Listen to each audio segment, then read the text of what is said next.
I'm Jack Nichols and welcome to Home. Who's going to break Haystack's world title?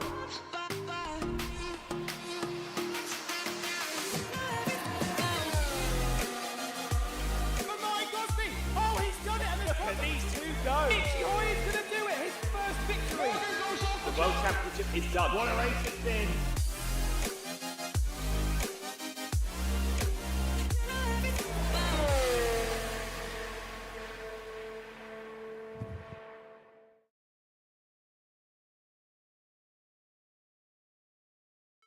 Hello everybody and welcome to the latest round of the Formula Simracing VCO World Championship here in 2023. Our 9-round season is very nearly at a close and we're visiting Asia for the second time, and indeed for the first time in 4.5 months. Welcome to Suzuka for the Japanese Grand Prix, the penultimate round of the VCO World Championship for 2023. Still 5 drivers in contention for our championship this season. The 3-time champion Jurne Simracing on top at the moment, looking to retain or regain his crown for a 4th time. My name is Ewan O'Leary. I'm alongside Cam Roger here for the Japanese Grand Prix. Welcome, Cam. It's good to have you alongside me again. We're 3 weeks post Monza now, into round 8. It's getting the business end of the season. The championship could be won today. Yeah, I can't wait for how these 2 races are going to play out. We've still got, obviously, quite a few drivers in contention mathematically, but how that's going to play out is going to be very interesting indeed. 2 tricky tracks as well to finish the season, especially tonight at Suzuka. It's not going to be easy by any means to get the victory today. Just as we're seeing in the car in the background, spin off there, it's very easy to do that around here.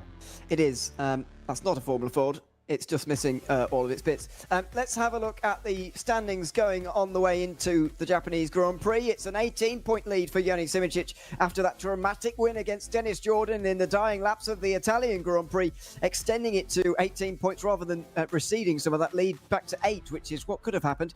Jake Dennehan is still in contention as well, although he needs to gain points on Simracing today to stay involved at the Brazilian Grand Prix. He's 33 points back. Colin Spork had 4 places, a 4-place penalty, from that last race, and so only scores 11 points from Monza. He's 4th, and then it's David Mocek, the final driver, still in contention, albeit a long, long way back. Petr Perlek has just got over the 100-point mark in 6th, just ahead of Alex Siebel. Yannick Bock, Adam Maguire and Jonas Braxok round out the top 10 in the drivers' standings. A word on the team standings as well, by the way. First Esport are leading by 42 points ahead of Ferrari, and then Alpine are 59 points back. All 3 of those teams in contention and could win the team's title by this time in a fortnight. It's an exciting time to be at the VCO World Championship here, Cam. We're at the Japanese Grand Prix not long to go now. As I mentioned, the championship could be won today, but there's some drivers further back who are not Dennis Jordan or Jurne Simracing who need to put in the work to make sure that they are still involved by the time we take on our final race in 2 weeks. Yeah, and also just some drivers who want to go and get that race win. The likes of Braxok, Adam Maguire, etc. They've been so fast this season, but they haven't been able to get that race victory. So that's effectively going to take points away from the likes of Simracing, Jordan, Dennehan, and Spork right up at the top. And also, at the end of the day, points mean prizes in FSR. That's how it's split at the end of the season. So the more points you get, the more prize you get, and therefore every single point is going to matter, and everyone's going to fight for every position that they can in the final 2 races. Yep, they will, but of course they will want that top honour of winning the team's title as well. Qualifying around here, I wonder how important it's going to be, because in Colin Spork's championship winning season of 2022, he put on a master show around here last year, ending up getting a penalty after the race, of course, and dropping down a little bit to 7th in the end, but he came through the field, finished 2nd to Alex Siebel. It was a pass on the last lap. It was a great race, but I wonder how possible it is in 2023 to make your way through the field in the way that he did. Yeah, looking at how the Academy and the Pro race went a little bit earlier, it's not the easiest to overtake. We have a really, really short DRS zone around here. It's only about 250 meters right at the end of the pit straight. But yeah, we'll have to see how that one works out, because the main issue here as well is how the tires play out. There's quite a bit of an undercut around here. The tyres drop off very quickly. So therefore, if you pit early, you can sort of really get in there. So I think the strategy might be a bit more to play. Just like in Monza, what we saw in that first stint, everyone's going to be really close, tucked up behind each other, and it's actually potentially going to get a little bit awkward at the front with drivers sort of half going for a move and, yeah, not really wanting the driver behind to come past either. We'll have a bit of a strategy talk when the race, or the formation lap, gets underway. But for now, we're heading towards qualifying. What is the push-to-pass situation like around here in terms of how much you're able to use? Because it's not like Monza at all, where you can lose it all in one lap. It's a bit different to that. How much management is going to have to take place over the course of today's race? It's actually a very interesting one because the track is sort of in two halves. So from turn one, you have all of the S's, you have the Degners, etc., and then you have the hairpin. From the hairpin back to the start-finish line, you basically have Spoon and the final chicane. And then, of course, the start-finish straight again. So half of the track is loads of straights with two corners in between them. And then the other half is all the corners. So it actually gets a little bit awkward because you want to save up, obviously, all your push-to-pass to use, on the straight out of the hairpin, the straight out of Spoon, and then out of the final chicane. But if you don't use enough, you can actually start clipping the battery by the time you get to Degner 2. So it's a very interesting one with how the regen works. Every time you have to hit the brakes, of course, you get the regenerative braking, the energy back into the battery to deploy. And remember, it's about 160 horsepower when you press that button. So if you can regen just that little bit more and use an extra second of that 160 horsepower on a lap, obviously that's going to equate to quite a bit of lap time. So I think the energy management is going to be very, very important around here with how the drivers want to work it in the race. As ever, if you're behind someone, you can just dump your battery and get past them on the straight. But then for the next 3 or 4 laps, you're going to have to save. So you've got to be quite tactical when you use it. Yep, and it's going to be a key factor for our... To be honest, I've always thought this about Suzuka. Everyone talks about its twisty nature of the first sector, but there is actually quite a deal of straight line speed around here. I know the straights aren't actually straight, and maybe that plays into people's heads, maybe, but still, you spend a lot of time on full throttle around here. You can't afford to just put all the downforce on. You'll be going nowhere in the race. We're on board with Yannick Bock at the moment, the virtual driver by TX3 driver. David Modchek, I think, is the first driver out there on the circuit at the moment. Maybe not, actually. He's not come through the first sector just for the moment. And somebody's actually gone off at the second Degner, I think, for a spin on the exit of that turn, possibly putting Jonas Braxop into the first position, if you like, out on the circuit. They are all driving alone. They don't have the traffic to deal with. They're in their own session, but they have only got 10 minutes to figure this one out over what is a relatively long circuit. Although high speed, Yannick Bock there presenting the difficulties of Suzuka straight away, getting wide through the Degner curve and going for a spin into the gravel. Yeah, one thing you'll notice at this track, the exit of Degner 2 there, the Astro after the curb has been removed. So after the curb, it goes straight to grass now. And so if you drop your left wheels just over the edge of the curb, you drop into the grass, you go for a spin.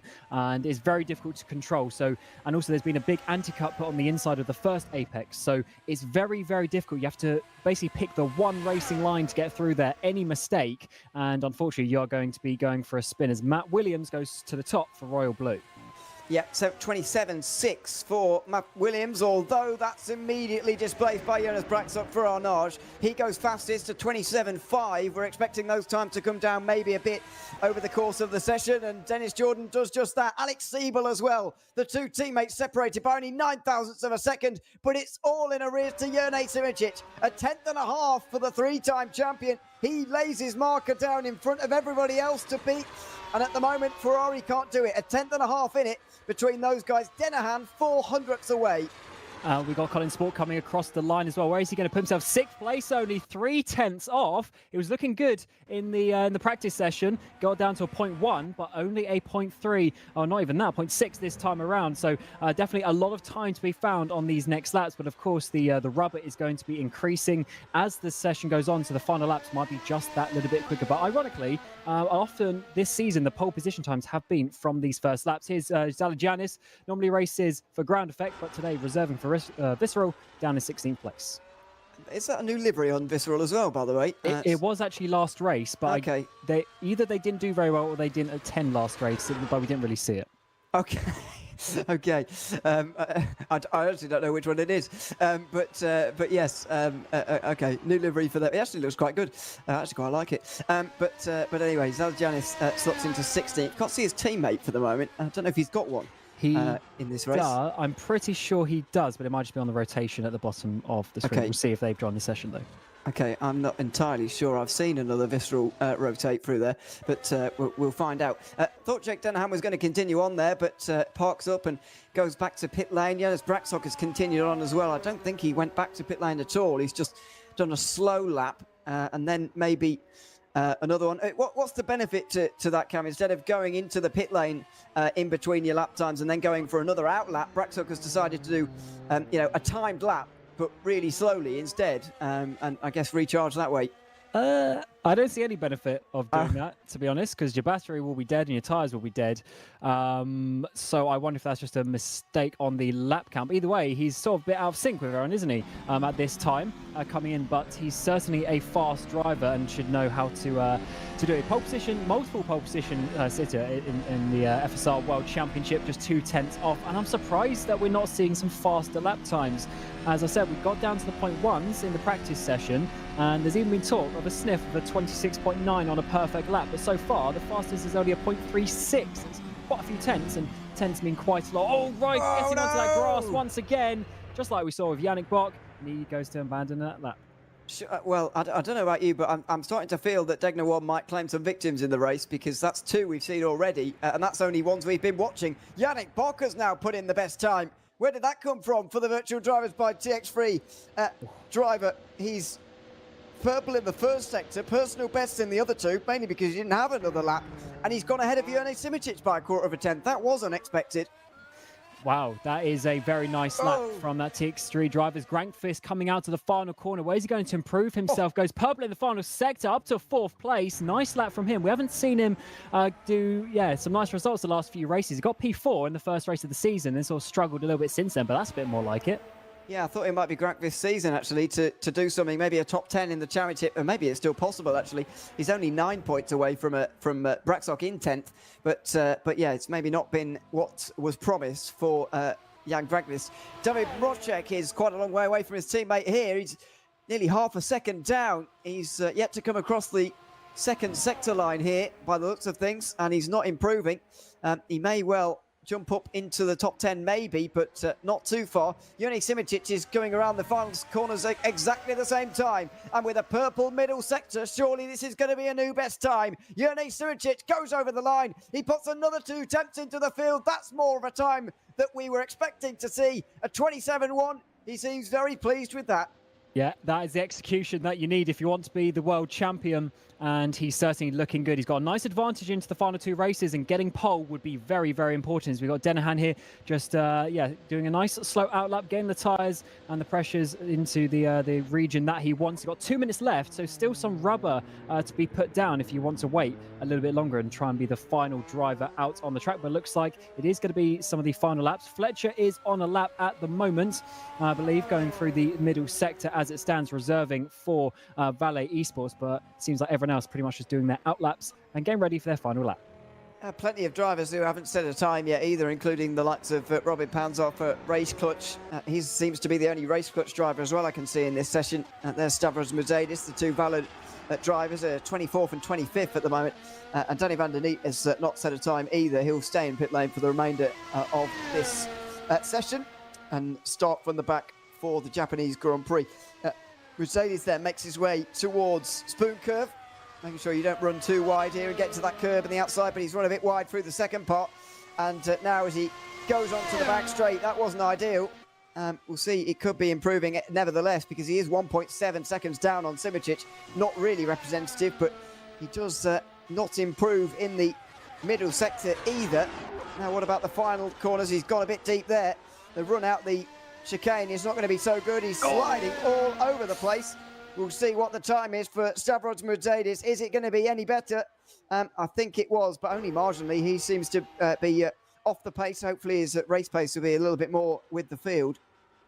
Yeah, certainly on the limit around this Suzuka circuit. 30 seconds left. Final lap times will be coming in over the course of the next minute. Remember, they can finish their lap as long as they start it within the timed allowed. Here is Janis Brakshock, slow in the first sector, but still a decent time. Faster in that middle sector. Out to the final corner, 4/10 down on the pole position. Can he get himself up towards the front couple of rows? It'll be very important for him and the race so far. Jumps up to third place. That's more like it for the Arnaud Brabham.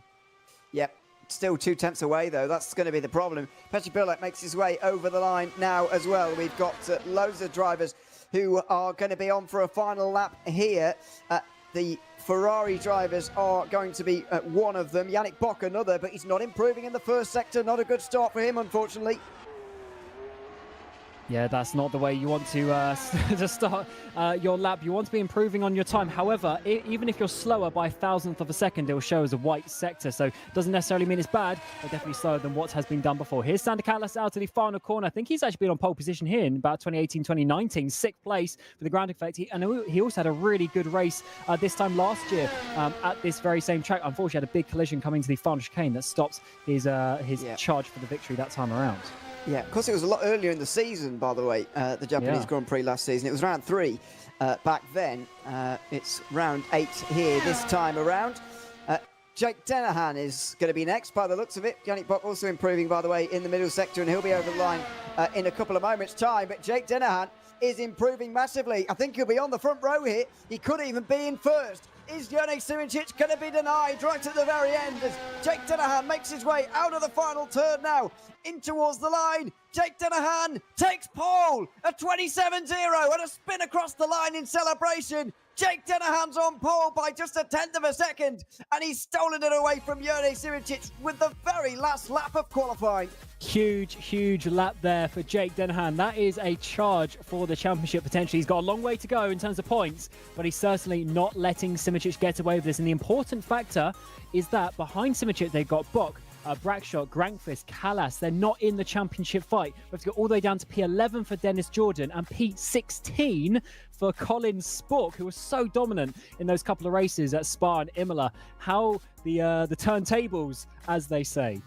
Yes, a very big change from maybe what we were expecting. Let's have a look at the starting grid for the Japanese Grand Prix here at Suzuka. Jake Dennehan with that late lap getting ahead of Jone Simracing. Yannick Bock with a great qualifying performance as well to get third, by the way.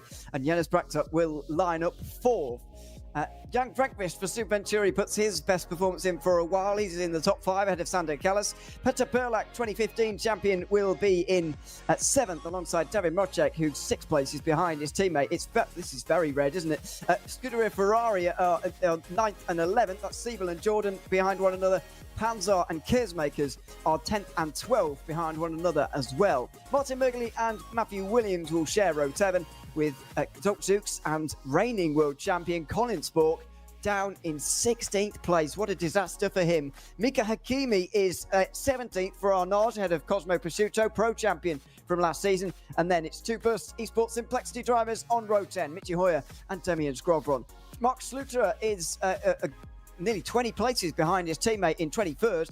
George Salagianis is 22nd ahead of Kostas Van Bucas and Sergio Fletcher for Visceral Esports in their new livery. Valley Esports share row 13 with Danny Van Der Neep bringing up the rear for 27 drivers who line up to start the Japanese Grand Prix here this evening. Well, what a qualifying session that was. A late lap from Jake Dennehan to take his 3rd ever World Championship pole position away from Jone Simracing, And since he's 33 points behind Simracing on the way into today, if he wins, he's involved in the Brazilian Grand Prix title fight. The chances would be slim, of course, if Jone were to finish 2nd or indeed anywhere near him, but he would still be involved, and you just never know.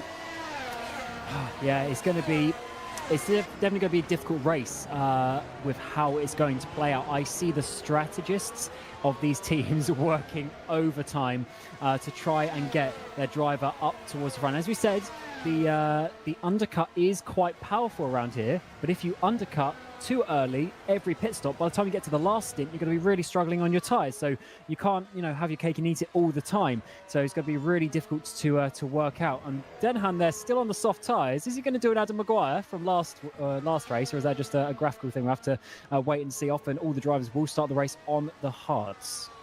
What's the strategy from that point? I mean, we've seen Hards obviously a lot of the start, and sometimes there's a rogue one, as you mentioned.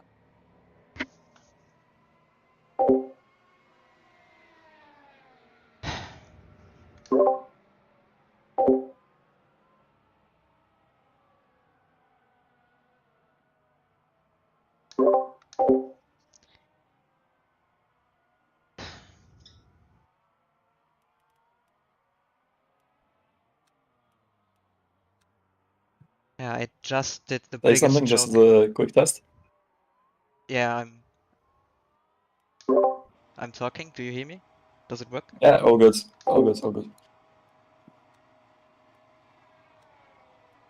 Yeah, guys, I just did the biggest choke in history. I had 1.5 tenth advantage on my personal best. Out of the last corner, but then I lost traction. Would have been P3 or 4. Anyway. Let's see how the race goes.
I honestly can't remember the last time I choked so much.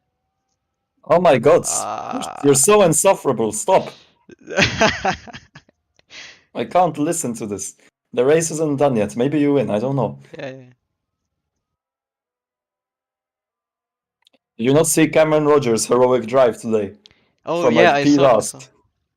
Yeah, Come on, Cameron is a hero. you can do it. Keep it safe, keep your mind open, guys. We got a long race ahead. Anthony. I'm doing the American corporal talk like Dennis taught me, okay? Yeah, I just noticed. Maybe you qualified in ninth, but you also qualified 18 positions ahead of last. So consider that. It's a good success. Yeah, I don't think that works that way, Anthony. Anyway, yeah, let's gonna do it in the race. Good luck, guys. Thanks.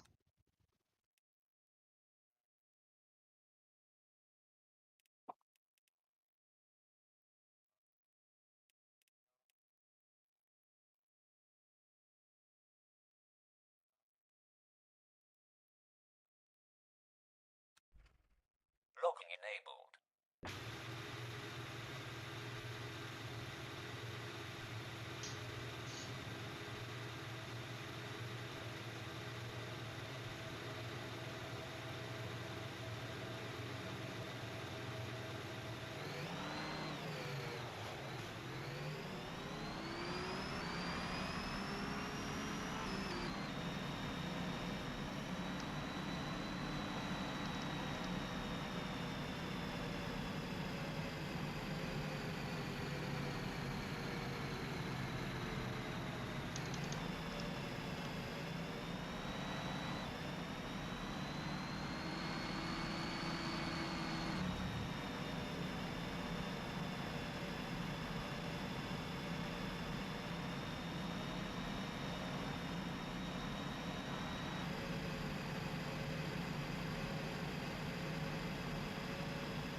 Oh my god. Has he only noticed now?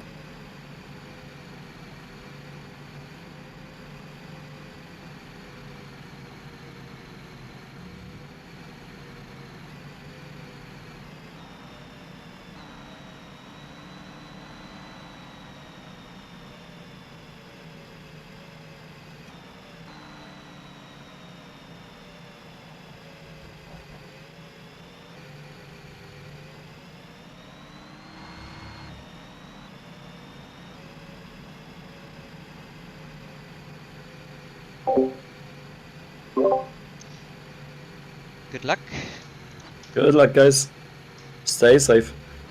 Good luck.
What an idiot.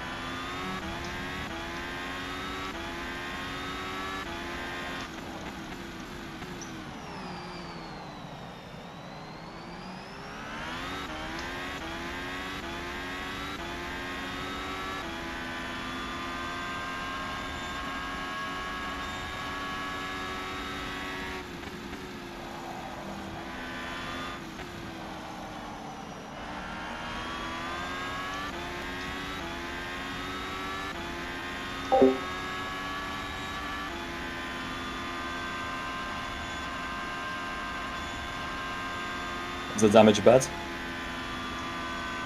Why I have to piss? Probably. How many practice laps did you do? Can you ask him? Because there's a curb on the end. Yeah, head down, mate, head down.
Where's Yannick gone?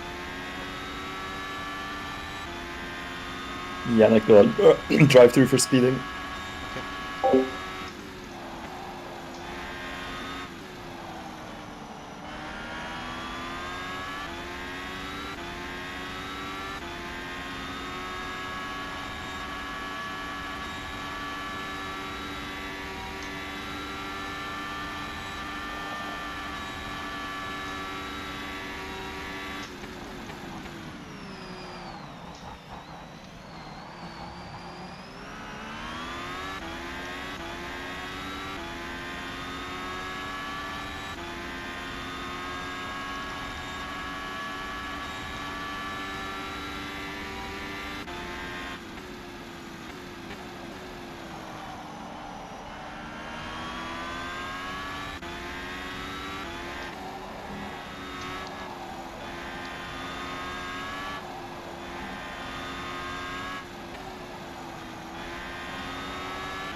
So Jake's and Yone's battery is low, from what I'm hearing. Just keep that in mind, Alex.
Yeah, Hakimi lap 30, like, what is this?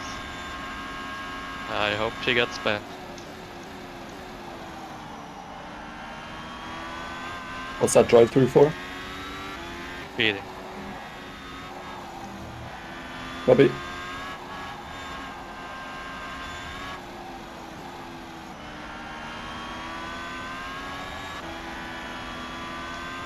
What tires is David on? Hards.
I'll be tight with Mark. Copy.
Keep pushing, or you're gonna have Jake between you and David.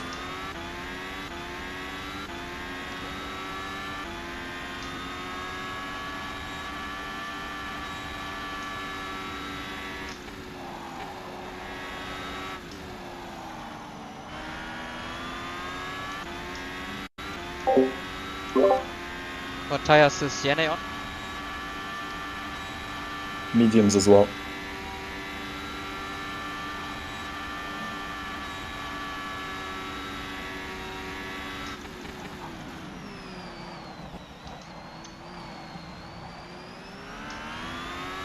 Jake stayed out, he should be safe for the undercut.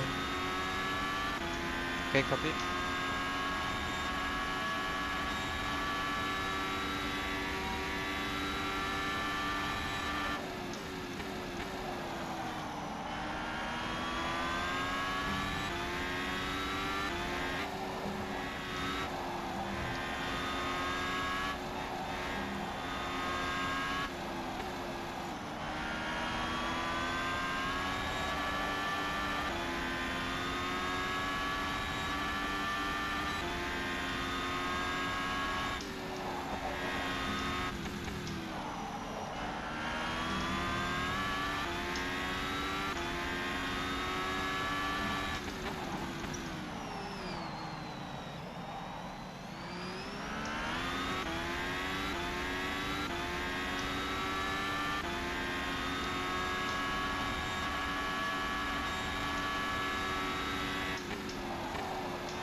Okay, so top 3 look to be 2 stopping.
Great move, mate. Great move.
Just let me know when David is gonna pit in.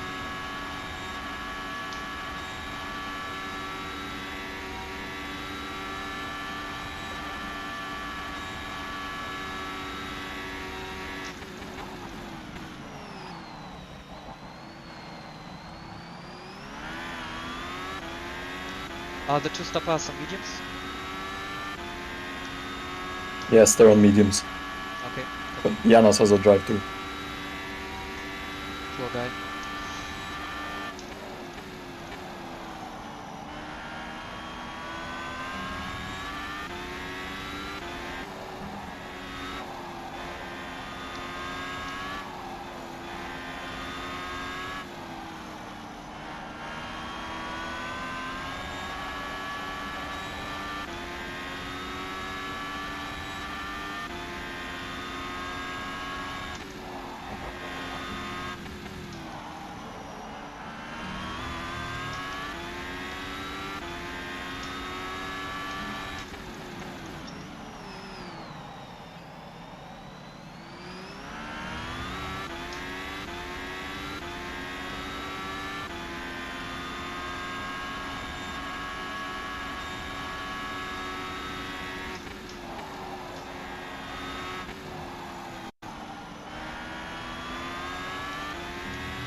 David will likely be used to hold up Tenahan, so don't worry about him too much. He's probably gonna go long. David, you mean? Yeah. Okay, copy.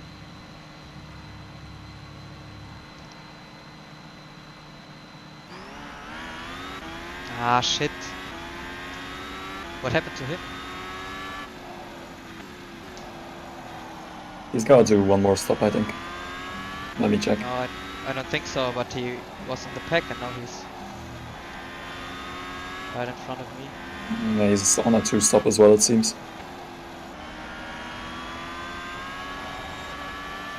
Must have had a spin or something.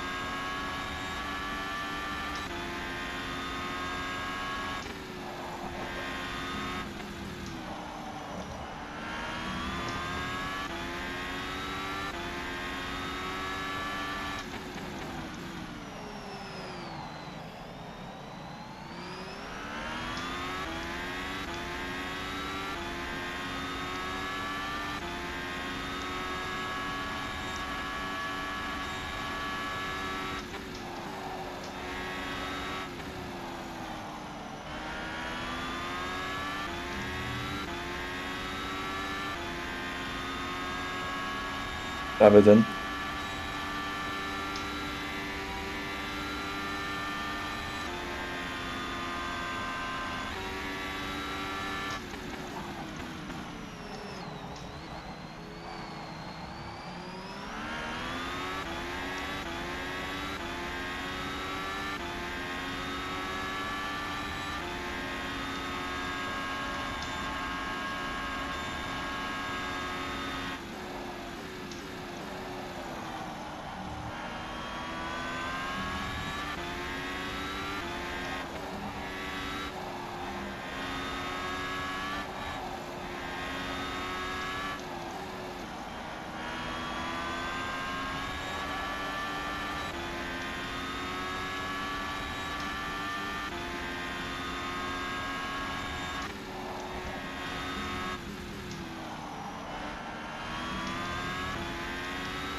How many laps does Jack have to do on the mediums total?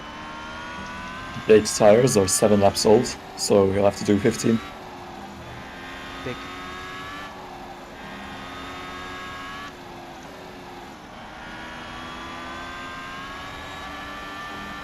And the others? Same for them. Okay. All put it on the same lap.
You could win this, Alex. Head down.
What was last lap between Yanai and Jake?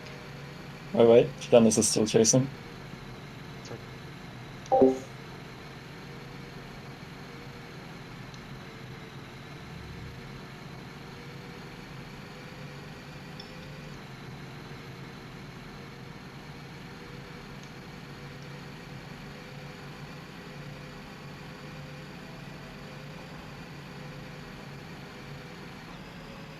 Yeah, good job, Alex. Really nice race from you.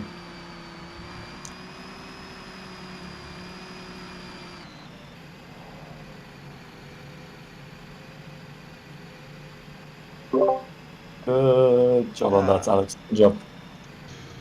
Possibly a penalty for Jake. So maybe Jake? P3. Yeah. Yeah, I don't know. Petter I did wouldn't an be amazing job. Also Kalash. Yeah. It was way too hard to catch them. Wouldn't Crazy. be surprised. Wouldn't be surprised if Jake reports your name and vice versa. So Someone was driving really slow again. Who was leading like first half of the race? Janne, right? Jake. No, Jake. I guess they tried to go for the two-stop and then the first people started pitting. Mhm. Yeah, but because they were so slow, there was no gap to pit. Like Still a on good the undercut first, on David. Good on David yeah. at least. I mean, he got one in the first stint. Just because I think he came out behind Panzer right with the gap so he can overtake him in sector 2 and I would have been right behind in sector 1. I would have lost 2 Hmm. seconds.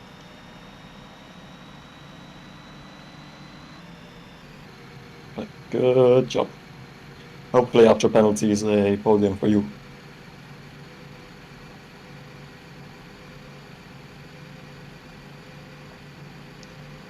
Not quite happy. You were close, mate. You were close. I don't want to tell it, Anthony, but without the choke. Maybe without the choke, yeah, maybe. But Yeah, I would have been right in the fight. I mean, in the end, it might have still been P3. yeah, Man. that was a really fun race to watch, though. Yeah, it was like one of the most fun I've had in a long time. So,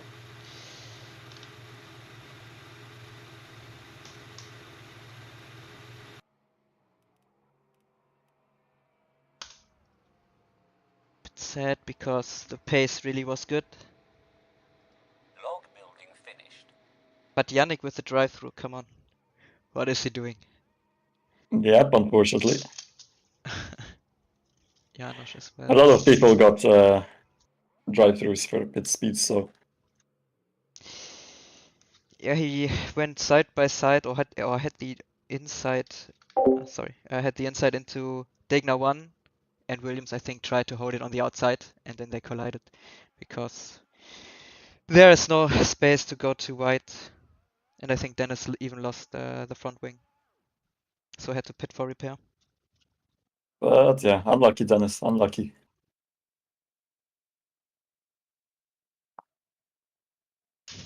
3.8 seconds behind the win. On to next year. Man.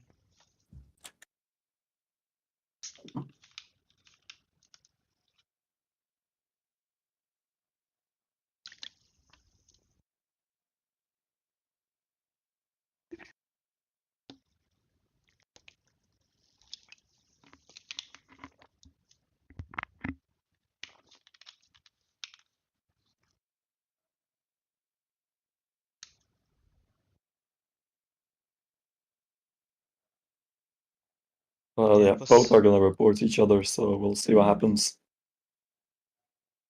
I mean, what did Yanne attack into the last chicane? Or what Yeah, happened? yeah, they were side by side until the last chicane, so Yeah, okay. we'll see what happens. But I'm guessing there'll be at least one penalty from that. But we'll see. I mean, if I don't know who's at fault, but if you say Jake and he gets it, maximum 1 position, I guess. I mean, there was a lot of swerving in the final few laps, and there was two There was not only collisions. the last lap, you mean? Yeah, last lap Okay. was arguably maybe for Yerne, but Both 5 places, grid pen. Not grid, position penalty. yeah. Quick, open up the replay, make sure Alpine weren't cross-tipping.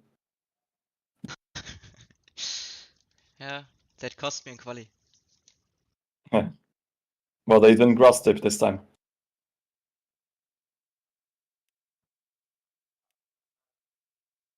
I wonder, I don't think I could have done anything different in the last stint because Kalash surely had like 100% battery.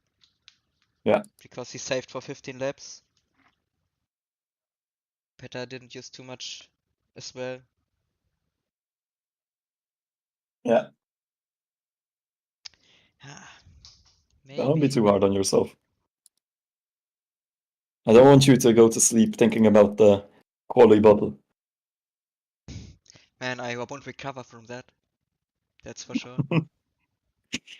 We got I Brazil. think the biggest issue was that David got the undercut because he didn't overtake Bradshaw while he was slow.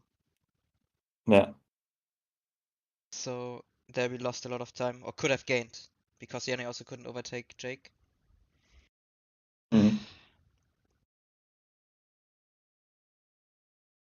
Did David get Karas at the end?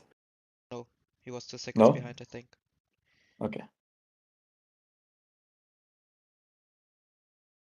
Hoya died next to me in 130R.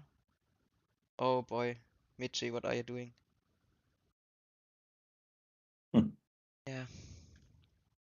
Anyway, I guess constructors for Burst is also sealed because Yeah. Colin, I don't. Did Colin Yeah. DNF? Yeah, Colin DNF. Yeah, okay. Yeah, so only one car, one dead Ferrari, one dead Alpine. Yeah, but we Should still be extended the gap by 1 point to Alpine, so okay. Yeah, but I mean for Burst should be sealed actually now. no, by 3. Yeah, Burst I think had a 63-point gap now, so Okay. On to next year. on to next year. On to VEC. Oh, yeah, you're right. Will be fun. Yeah. Yeah, but I'm gonna end the stream. So, as Anthony already said, VEC is next, which is endurance race at Road Atlanta on Saturday. I guess I will be streaming as well. Need to double check, but should be the case. We are driving LMP2 together with Dennis and Timothée. The first race of the VEC season already happened. I think we got P4. So room for improvement, and let's see what we get next Saturday. But thanks guys for watching, and make sure to tune in on Saturday. Bye bye.